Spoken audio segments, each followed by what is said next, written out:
आठवणीतला राजवाडा. लेखक नवेंदू साईदास मराठे.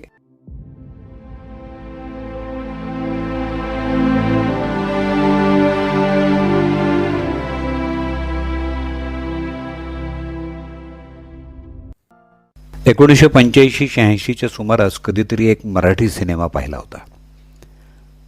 ज्योत्स्ना देवधर यांची कथा, पटकथा आणि संवाद यशवंत रांजणकर यांचे, अशोक पत्की यांचं संगीत, रवींद्र महाजनी, कुलदीप पवार, आशा काळे, अजिंक्य देव, अर्चना जोगळेकर, भारती आचरेकर अशी सगळी बिनीच्या कलाकारांची टीम आणि राज दत्त सारखे मुरब्बी दिग्दर्शक असा सगळा थाट जमून आलेला होता. राजदत्तांच्या काही सिनेमांचं एक वैशिष्ट्य असं की सिनेमांची सुरुवात शक्यतो श्रेय नामावलीनं होत नाही. सेन्सॉरचं सर्टिफिकेट दिसतं आणि लगेच सिनेमाला सुरुवात होते. सामान्यपणे प्रेक्षक कलाकार कोण आहेत हे पाहण्याच्या मूडमध्ये असतो आणि जरी कलाकारांच्या नावात त्याला रस नसला तरी सिनेमाच्या सुरुवातीला नावं पाहिजे त्याला सवय झालेली असते. पण इथं मात्र नावाच्या पाट्यांचा फर्स्ट गिअर न पडता एकदम सेकंड गिअर पडून सिनेमाच्या कथेलाच आरंभ होतो. खुर्चीत बसलेले प्रेक्षक तटस्थ होऊन पाहू लागतात. काही वेळातच सिनेमाचा पडदा प्रेक्षकांना कब्जात घेतो. आता पुढं काय, अशा एका अकल्पित वळणावर कथा येऊन उभी राहते. उत्कंठेनं प्रेक्षकांची नजर पडद्यावर रोखलेली असतानाच अगदी अचानकपणे एखाद्या महानायकाच्या ऐटीत बॅनर आणि सिनेमाचं नाव पडद्यावर झळकतं आणि त्यानंतर सुपरफास्ट एक्सप्रेसच्या वेगानं पडद्यावर सिनेमाच्या पाट्या यायला सुरुवात होते. ज्या सिनेमाबद्दल मी सांगतो आहे तो चित्रपट पाहताना मला आलेली अनुभूती अशीच होती. समोरच्या दृश्यावर नजर खिळलेली होती. कथेतली उत्कंठा वाढत असतानाच एका उत्कट क्षणी कथा स्तब्ध झाली आणि पडद्यावर सिनेमाचं नाव आलं, अर्धांगी. आणि आत्ताच सुरुवातीला सांगितलेल्या सगळ्या कलाकारांची नावं आली. आणखीही काही नावं आली आणि अनपेक्षितपणे समोर आलं चित्रीकरण स्थळ भोर राजवाडा. आठवणीतला राजवाडा असं जे मी म्हणतो तो हाच भोरचा राजवाडा. अर्धांगी पाहिल्यापासून या राजवाड्यानं मनात माझ्या घर केलं होतं. ते आजही तसंच आहे. तेव्हापासून हा राजवाडा पाहायचं माझ्या मनात होतं. भोर म्हटलं की अर्धांगीमध्ये पाहिलेला राजवाडा आठवायचाच. शिर्डीच्या एस टी स्टँडवर शिर्डी भोर अशी नुसती गाडी जरी पाहिली तरी भोरच्या राजवाड्याची याद यायची. पण प्रत्यक्ष पाहण्याचा योग काही येईना. अशी उणीवपुरी 34 वर्षे गेली. अखेर 23 नोव्हेंबर 2019ला तो योग आला. त्या दिवशी शनिवार होता. सालाबादाप्रमाणे वाईला जायचं होतं. सातारा जिल्ह्यातलं वाई हे माझं आजोळ, आईचं माहेर. मग ठरवलं की येताना किंवा जाताना भोरला भेट द्यायची. पण भोर आहे कुठं? पुणे सातारा रोडवर आतमध्ये कुठंतरी हे गाव आहे एवढंच माहिती होतं. त्यानंतर कळलं की शिरवळहून जावं लागतं. मग म्हटलं आधी वाईला जाऊ आणि येताना भोर करून मग पुण्याला येऊ. पण एवढ्या सहजपणे हे घडणारं नव्हतं. वाईच्या स्टँडवर विचारलं तर वाईहून भोरला जायला थेट गाडी नसल्याचं समजलं. शिरवळहून मात्र सारख्या गाड्या आहेत म्हणे. पण मग शिरवळला जायला तरी गाडी मिळावी की नाही? गाड्या होत्या पण काठोकाठ भरलेल्या बसेस.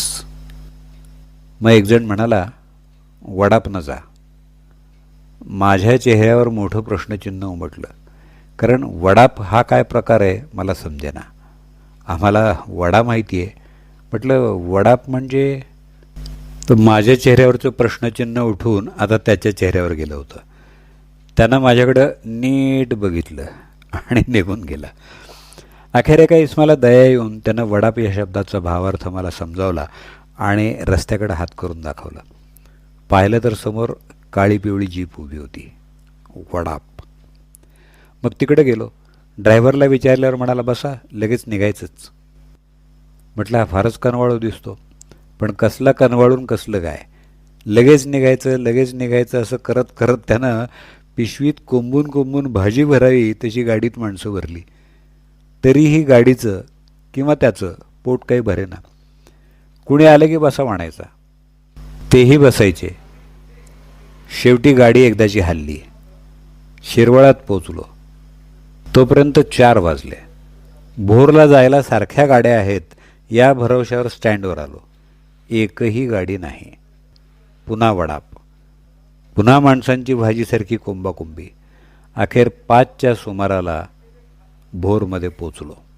ज्या भोरला येण्याची गेल्या अनेक वर्षापासूनची माझी इच्छा होती ती आता पूर्ण झाली होती. इकडे तिकडे पाहिलं, समोर एक पूल होता. त्या पलीकडे एक मोठी जुनी इमारत दिसली. म्हटलं हाच राजवाडा असावा. एका शाळकरी पोराला विचारलं. त्यानं दुसऱ्या दिशेला हात करून दाखवलं. त्या रस्त्यानं चालू लागलो. भोर हे पुणे जिल्ह्यातलं एक तालुक्याचं गाव. मी चालत होतो तो बाजारपेठेचा भाग असावा. दुतर्फा दुकानं होती. मी विचारत विचारत उजव्या हाताला वळलो. शोधक नजरेनं पाहत पाहत चाललो होतो. राजवाडा काही दिसेना. काही वेळानं रस्त्यावर एक मोठी कमान दिसली. भोर संस्थानाच्या एका अधिपतीच्या नावानं ती कमान उभी होती. कमानेतून आत गेलो आणि अर्धांगी सिनेमा पाहिल्यापासून ज्या वास्तूनं माझ्या मनात घर केलं होतं, जी वास्तू पाहण्याची गेल्या 33-34 वर्षांपासून माझी इच्छा होती, त्या भोरच्या राजवाड्याच्या समोर मी उभा होतो. राजवाड्याच्या मुख्य प्रवेशद्वाराजवळ मी आलो. तो भव्य दरवाजा पाहून शनिवारवाड्याचा दरवाजा आठवला. दिंडी दरवाजा उघडा होता. त्यातून आत गेलो आणि उजव्या हाताला वळून समोर जाऊन पाहतो तर काय, बाहेरून कल्पनाही येणार नाही असं अकल्पित दृश्य. फरसबंदीचा विस्तीर्ण चौक आणि चारही बाजूला दगडी जोत्यावर मोठ्या तोऱ्यात उभ्या असलेल्या भव्य इमारती, त्यांना दिलेला गेरूसारखा रंग, बंद केलेली खिडक्यांची पालं, सगळा कडक आणि शिस्तीचा सरंजाम. त्याच चौकाच्या दुसऱ्या टोकाला असलेला नजारा तर नुसता पाहतच राहावा असा होता. 10-12 पायऱ्या. 7व्या पायरीवर दोन्ही टोकांना उंच धिप्पाड पहारेकरी उभे असावेत असे 2 उंच खांब. त्याने आपल्या माथ्यावर वरच्या मजल्यावरची कमानदार गॅलरी समर्थपणे तोलून धरलेली. 9व्या पायरीवर आणखी 2 खांब. त्यांनी छताला आधार दिलेला. दोन्ही बाजूला ऐसपैस दगडी सुबक कट्टे आणि सर्वात वरच्या पायरीच्या लगत आणखी एक भव्य भक्कम लाकडी दरवाजा. सारं काही निशब्द करणारं. काही बोलावं म्हटलं तर शब्दांना तोंडातून बाहेर पडून न देणारं होतं. डोळे आणि मन फक्त चहूबाजूला टकामका पाहण्याचं काम करत होते. राजवाडा राजवाडा म्हणतात तो हाच. तिथं 2-3 कॉलेजची मुलं होती. त्यातला एक भोरचाच होता. त्याला मी विचारलं, या दरवाजाच्या पलीकडं काय आहे? त्यानं सांगितलं, राजवाडा आत आहे. अरे बापरे, म्हणजे आत्तापर्यंत मी जे पाहत होतो तो ट्रेलरच होता, खरा सिनेमा अजून पाहायचाच होता तर. मग म्हटलं, आत जाऊन पाहता येतं का? तर तो म्हणाला की बऱ्याचदा इथं सिनेमाचं शूटिंग असतं, त्यामुळं जाता येत नाही, पण इथे रामनवमीचा उत्सव मोठा असतो त्यावेळी बघता येतो राजवाडा. त्याला मी म्हणालो, तू बघितलायस का हा सगळा राजवाडा? त्यावर तो बघितलाय म्हणाला, 3-4 वेळा. मला त्याचा हेवा वाटला. तेवढ्यात अगदी अचानक समोरच्या मोठ्या दरवाजाची दिंडी उघडली आणि लक्कन वीज चमकावी तशी अर्धवट उघडलेल्या दारातून संध्याकाळच्या अंधारलेल्या छायेत उभी असलेली राजवाड्याची आतली भव्य इमारत, तिच्या लाकडी खिडक्या, कमानी, सगळं काही साक्षात्कार व्हावं तसं एकदम नजरेपुढं सरकून गेलं. दरवाजा उघडल्याबरोबर चमकून गेलेलं ते दृश्य विजेसारखं क्षणार्धात लुप्तही झालं. उघडलेल्या दिंडी दरवाजातून कॅमेऱ्याचा स्टँड घेऊन एक व्यक्ती बाहेर आली. त्याच्या पाठोपाठ एक पुरुष आणि एक स्त्री असे 2 जण आणि त्यांच्याबरोबर एक लहान मुलगा होता. मी अंदाज केला की इथं कसलं तरी शूटिंग चालू असणार. म्हटलं, आता ही संधी का सोडा. ती कॉलेजची मुलं आणि मी आम्ही पायऱ्या चढून वर गेलो.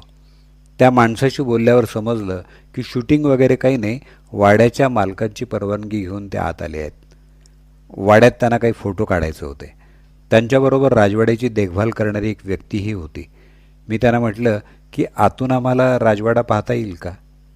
त्यांनी परवानगी दिली, पण आत फोटो काढू नका म्हणाले. आम्ही सगळेजण त्या दरवाज्यातून आत आलो. संध्याकाळची वेळ आणि इमारतीच्या तपकिरी रंगामुळं आतला चौक काहीसा झाकोळला होता. आतला भाग खरोखर राजेशाही होता. चारही बाजूला तळमजला आणि त्याच्यावर एक मजला अशा झोकदार इमारती मोठ्या दिमाखात उभ्या होत्या. खालच्या मजल्यावरच्या व्हरांड्यात असलेल्या भक्कम लाकडी खांबामुळं वाड्याचा रुबाब आणखीन वाढत होता. संध्याकाळ झाली होती, त्यामुळं सगळीकडे धावती नजर टाकत डाव्या बाजूने आम्ही आत गेलो. काही अंतरावर एक दिवा तेवत असल्याचं दिसलं. बहुधा ते देवघर असावं. वाड्यातली दालनं ओलांडत आम्ही मागच्या बाजूला आलो. तिथं पुन्हा एक चौक लागला. हा वाड्यातला तिसरा चौक.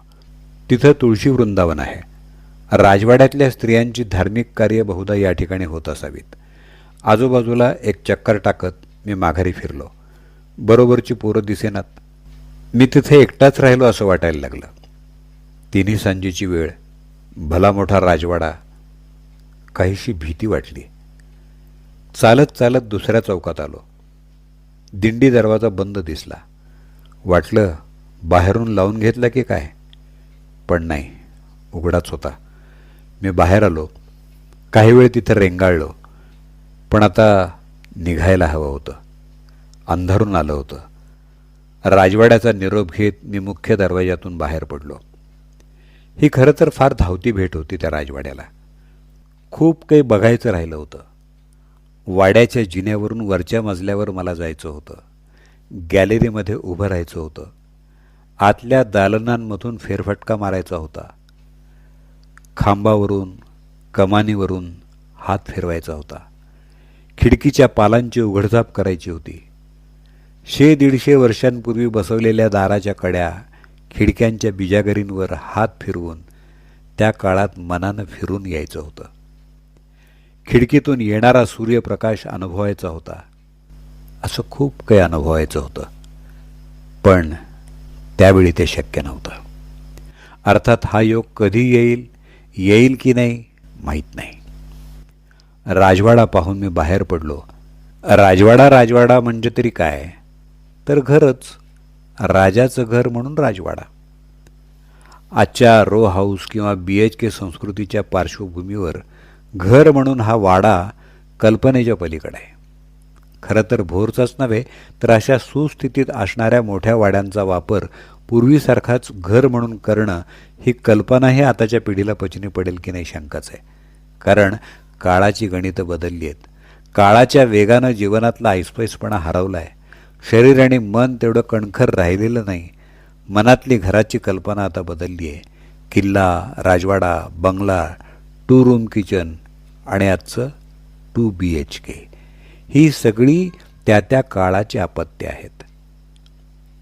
पितळेची आहेत म्हणून ठेवून दिलेली भांडी हाऊस म्हणून 4 दिवस वापरायला बरी वाटतात, पण नंतर बरं आहे आपलं नेहमीचंच असं म्हणत पुन्हा आपण स्टीलकडे वळतो आणि पितळीची भांडी पुन्हा माळ्यावर जातात. तसंच या जुन्या पण चांगल्या स्थितीत असलेल्या वाड्यांचं आहे. तिथं राहण्यासाठी जो पीळ लागतो तो आमच्याकडं नाही. 4 दिवस बरं वाटेल, पण नंतर कंटाळा येईल. कारण ती संस्कृतीच निराळी आहे. ते विश्वच वेगळं आहे. ते आपल्याला झेपणारं नाही. त्यासाठी राजाच असावं लागतं. सन 1869 भोर संस्थानचे अधिपती श्रीमंत चिमणाजी रघुनाथ पंत सचिव यांनी हा राजवाडा बांधला. 44,000 चौरस फूट एवढं प्रचंड क्षेत्रफळ या वाड्याचं आहे. एकेकाळी माणसांचा सततचा राबता, मोठे समारंभ, राजेशाही लग्न सोहळे अनुभवलेला हा राजवाडा आता एकाकी आहे. त्यात कोणी राहत नाही. पण काळाला धरून तो उभा आहे. सभोवतालाला विसंगत असला तरी मोठ्या ताठ कण्यानं आणि वेगानं बदलणाऱ्या सभोवतालाला हसत मी मात्र तोच आहे, तसाच आहे या मस्तीत बेदरकारपणे तो ठाण मांडून आहे. अधूनमधून सिनेमा किंवा मालिकांचं चित्रण तिथं होतं, मात्र नियमित निवासाकरता त्याचा वापर आता होत नाही. 100 पार करूनही डोळे, कान आणि पाय ठणठणीत असणाऱ्या वृद्धाला जसं लोक कुतूहलानं पाहायला येतात, तशीच या वाड्यालाही माणसं भेट देतात. घटकावर थांबतात, बसतात, कौतुक करत निघून जातात. दिवस मावळतो, संध्याछाया दाटून येतात. तसा 100-125 वर्षांपूर्वी राजेशाहीची रौनक आणि राजदरबाराची खडी ताजीम अनुभवलेला हा ऐतिहासिक राजप्रासाद सिमेंट कॉन्क्रीटच्या जंगलामध्ये आणखीनच एकाकी भासू लागतो. आणि मग हळूहळू वाड्यातला एक एक चौक, अनेक वर्षांपासून राजदरबार न पाहिलेला दरबार हॉल, बंद खिडक्यांची मिटलेली पालं, रिकामी दालनं, रेखीव कमानी, सुनसान सज्जे, चौकातलं वृंदावन, पाय रवाची आस असणाऱ्या जिन्यांच्या पायऱ्या आणि आणखी बरंच काही. स्वतःला अंधाराच्या स्वाधीन करू लागतात दिवस उगवेपर्यंत.